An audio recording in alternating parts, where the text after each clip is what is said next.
ओम नमः शिवाय। प्रिय दर्शकों, जून के महीने की बात होगी, बात कर्क राशि की होगी। कर्क राशि वालों का शनि का जो ढैया था वो निकल चुका है।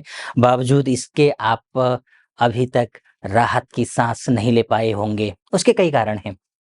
एक तो शनि का ढैया अभी भी गया है। शनि के ढैया शनि बहुत मजबूत स्थिति में नहीं पहुंचा है, लेकिन इसके बावजूद मैं जून के महीने की अगर मैं बात करूं, ये आपके लिए शानदार रहने वाला है। किन किन मायनों में शानदार रहेगा, अद्भुत रहेगा, अविश्वसनीय तरीके से आप बदलाव महसूस करने जा रहे हैं। उससे पहले एक बात मैं कहूंगा, नारी निंदा ना करो, नारी रतन की खान। नारी की निंदा कभी मत करिए, नारी का हमेशा सम्मान करिए।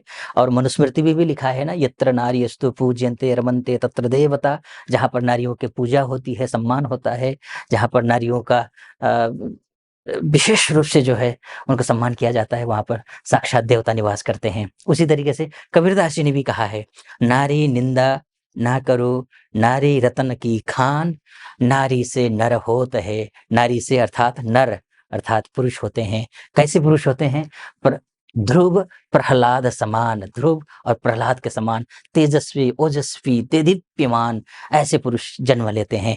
वो बात मैं क्यों कह रहा हूँ, वैसे आपको जीवन भर नारियों का सम्मान करना है, लेकिन जून का महीना अगर आप विशेष रूप से पैसा कमाना चाहते हैं, घर खरीदना चाहते हैं, पैसा कमाना चाहते हैं, गाड़ी खरीदनी चाहते हैं, सुख चाहते हैं, पारिवारिक सुख चाहते हैं, फ्रेंड सर्कल के माध्यम से सुख चाहते हैं, या फिर इष्ट मित्र नाते रिश्तेदार आपका सम्मान करें, आपके साथ अच्छा व्यवहार करें और रिश्ते सुधरें, अगर ऐसा कुछ आप चाहते हैं, माता जी की तबीयत ठीक हो जाए, ऐसा अगर आप चाहते हैं, और ये इसके बाद जो पैसे लटके हैं, अटके हैं, वो पैसे आप तक पहुँच जाएँ, ये अगर आप चाहते हैं, तो ये मानकर चलिए कि आप शुक्र की पूजा करिए।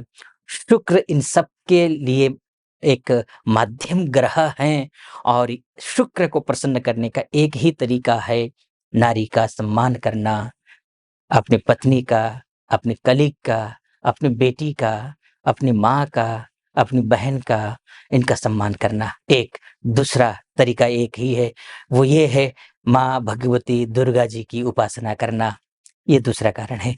इसके साथ में ये अच्छा होगा, इसलिए मैं कह रहा हूँ, क्योंकि चतुर्थेश होकर के दशमस्त शुक्र निश्चित रूप से आपके मान को बढ़ाएँगे, आपके सम्मान को बढ़ाएँगे, आपके पद को बढ़ाएँगे, आपकी नौकरी में अच्छा प्रमोशन करवाएँगे, आपके कार्यक्षेत्र में आपका सम्मान बढ़ने जा रहा है। इसके साथ-साथ में आप अगर विदेश में रहते हैं तो भी आपके लिए अच्छा है। वो बुध के माध्यम से होगा, वो मैं कैसे होगा वो भी बताऊँगा, लेकिन शुक्र के माध्यम से ये सारी चीज़ें अच्छी होने जा रही हैं। बिज़नेस अच्छा चलेगा, रुक स्वाभाविक है, पैसा आ रहा है तो इसका मतलब यही है ना, पैसा जो कार्य आप कर रहे हैं, उस कार्य में आपको अच्छी सफलता मिल रही है, तो ही आपके पास पैसे आ रहे हैं।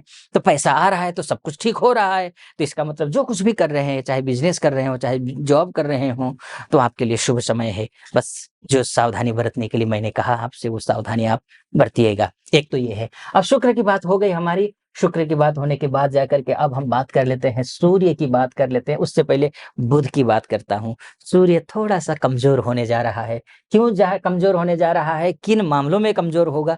ये मैं बताऊँगा। उससे पहले अच्छी बात पहले बता देता हूँ। अच्छी बात ये है कि अगर आप विदेश में रहते हैं, बहुत सारी माताएँ हैं, बहनें हैं, भाई-बंधु हैं जो हमारे विदेशों में रहते हैं, एमएनसी में कार्यरत हैं, विदेश जाना चाहते हैं, बहुत सारे स्टूडेंट हैं, स्टडी वीज़ा के तहत विदेश जाना चाहते हैं, और कोई वर्किंग वीज़ा के तहत जाना चाहता है, तो उनके लिए शुभ समाचार है। कहीं आप अगर विदेश में हैं, संघर्ष कर रहे हैं, किसी भी प्रकार से कोई भी संघर्ष कर रहे हों, तो ये समझ लीजिए कि वो संघर्ष आपका खत्म हो रहा है। वो संघर्ष चाहे आपका आर्थिक संघर्ष हो, चाहे आपका निजी जीवन में संघर्ष हो, चाहे प्रोफ़ेशनल लाइफ़ में संघर्ष हो, उस संघर्ष से आप मुक्त होते हुए दिखाई दे रहे हैं। कम से कम इस मामले में तो विदेश में रहने वालों के लिए तो अच्छा है।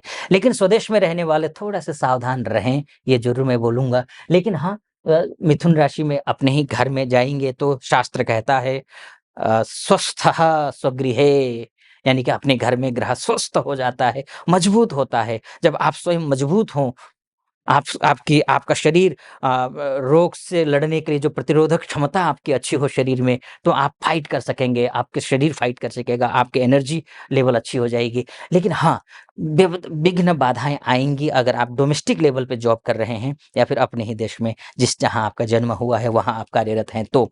ये ज़रूर मैं बोलूँगा, लेकिन हाँ, जो विदेशों में हैं उनके लिए शानदार है, अद्भुत है। आगे मैं बोलूँ क्योंकि शुक्र और बुध की ही बात हुई है अभी तक तो हमारी, सूर्य की बात करना बाकी है, मंगल की बात करना बाकी है। मंगल का तो कहना ही क्या, शानदार है। लेकिन उससे पहले एक निवेदन करना चाहूँगा, यहाँ तक पहुँचे हैं आप, मेरा विश्लेषण सटीक लग रहा हो, तो चैनल को सब्सक्राइब कर दीजिएगा। वीडियो को लाइक और कमेंट बॉक्स में जाकर के महादेव का कृपा मुझ पे तो है, आप पर भी बनी रहे ऐसी मेरी कामना। इसलिए हर हर महादेव 5 बार, 11 बार, 21 बार जो भी श्रद्धा बने आप लिख दीजिएगा। चलिए आइए फिर से लौट कर के विषय पर आते हैं। तो ये बात सूर्य की करते हैं। सूर्य खराब है आपके लिए। आपका जितने भी सोर्स ऑफ इनकम होगा ना, आपका जो सेविंग होगा ना, उस सेविंग पर चोट पहुँचा सकता है ये सूर्य। आपके सेविंग पर चोट पहुँचा सकता है। पैसा सोच समझ के खर्च कीजिए। पैसा ये 14 जून से है, माफ़ करिए। 15 जून से सूर्य द्वादशस्थ हो जाएँगे। धनेश सूर्य द्वादशस्थ जब हो जाएँगे, तो आपका सेविंग अकाउंट देख कर के आपको निराशा होगी। पैसे आएँगे, लेकिन आज आए कल गए। आने की खुशी भी है, जाने का दुःख भी है। उसी उधेड़-बुन में आप रहेंगे। इसलिए मेरा निवेदन ये रहेगा आपसे कि आप सुबह सूर्य का दर्शन करें, सूर्य की उपासना करें। ये आपके लिए आवश्यक है, करना ज़रूरी है। अन्यथा पैसा अकाउंट में नहीं रहेगा। जब भी आप चेक करेंगे अकाउंट, आपको घोर निराशा होगी। ये सूर्य के माध्यम से आदित्य हृदय स्तोत्र का पाठ कीजिए, शुभ होगा। अब आते हैं मंगल की बात कर लेते हैं।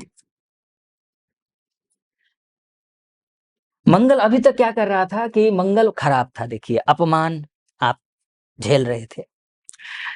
फाइनेंशियल समस्याओं के कारण आप बहुत ज़्यादा चिंतित थे, रातों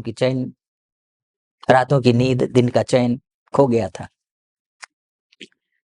अनेक प्रकार की समस्याएँ थी आपके समक्ष। लेकिन 7 जून के बाद स्थिति अच्छी है। 7 जून के बाद स्थिति अच्छी है। किन मामलों में अच्छी है? आपके एजुकेशन के लिए बहुत अच्छा है। आपकी संतान के माध्यम से कोई खुशखबरी आपको मिल सकती है। आपके निजी जीवन में कुछ खास रिश्ते आगे बढ़ सकते हैं, बन सकते हैं, बिगड़े हुए रिश्ते बन सकते हैं, मधुरता आ सकती है, कटुता जा सकती है, ये होगा। एक, आपका मान-सम्मान, पद-प्रतिष्ठा बढ़ेगी, बॉस के साथ में रिश्ते अच्छे हो जाएँगे, आपका ऋण से उऋण होने का भी समय है।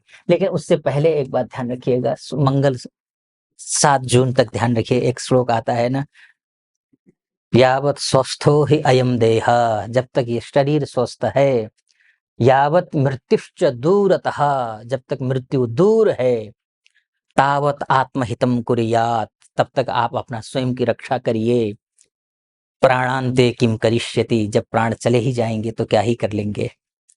प्राण जाएँगे ऐसा मैं नहीं कह रहा हूँ, लेकिन स्वास्थ्य का 7 जून तक ध्यान रखिए, दुर्घटना का ध्यान रखिए, अग्नि से दूर रहिए, किसी प्रकार का एलिगेशन आप पर लग सकता है, झूठा एलिगेशन, उससे बचिए, इतना मैं बोलूँगा। बाकी हनुमान चालीसा का पाठ करिए, शुभ रहेगा, निश्चिंत रहिए। मैंने मोटा-मोटे तौर पर आपको बताने की कोशिश की कि ये ग्रह ऐसे-ऐसे है, तो ये जून का महीना ऐसा रहने वाला है और कुछ उपाय भी आपको मैंने बताए। तो आपको इनको फ़ॉलो करना है।